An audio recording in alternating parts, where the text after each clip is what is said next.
totally out of control? No, I'm normal. Do you think the majority of teenagers go on sugar daddy websites? Maybe the ones that I know. You think that's typical? It's not too uncommon. You think drinking and getting drunk is common? Oh, that's very common. Is that more common than going on websites and having sex for money? Yeah. It's not just sex for money. I do go on just dates for money. Right. Yeah. And sometimes it's sex, sometimes it's not. Yeah.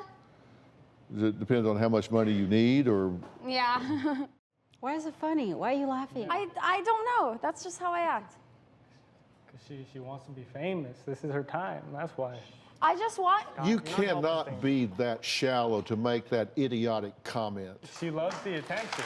You cannot be that shallow. She loves the attention, Dr. Phil. You cannot be that self-righteous and sanctimonious to sit down there and make that idiotic statement. I'm sorry, Dr. Phil, but... Well, you should be sorry.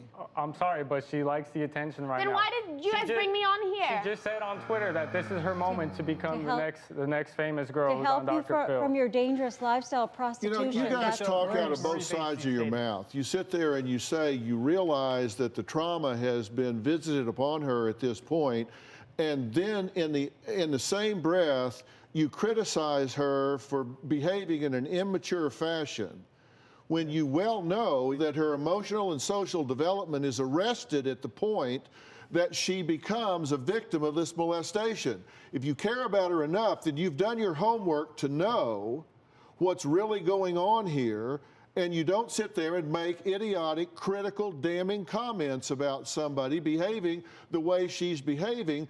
I do know. You don't know, and I you do. wouldn't have every comment in your mouth be negative. You've not said one positive thing about this young woman since you walked out here. You know, today's show was a really good example of what I think is a situation where people focus too much on what's happening instead of why it's happening. Because if you want to change behavior, you've got to get a grip on why that behavior's happening. And behavior doesn't occur without some kind of payoff. I'm talking about patterns of behavior. You know, some can happen one time on a fluke. But if somebody's doing something consistently, they're doing it in a pattern, they're getting some kind of payoff for it. And you know, what we're seeing here today is a lovely young woman that is treating herself like she is of no value, that she's worthless. She's demeaning herself with men on this sugar daddy sort of thing. She's acting like it's okay to go to jail, it's okay to shoplift, it's okay to do these things. And that's because she feels devalued. She puts herself in high-risk situations because she says, it doesn't matter what happens to me because I don't count for anything. Well, why does she feel that way? You got to go back and find out where in the chain, what was the first link in the chain that gave her a message that said, you don't matter, you don't count. And when you get back to that first link in that chain, then you know where to start, because that's the first item on your to-do list.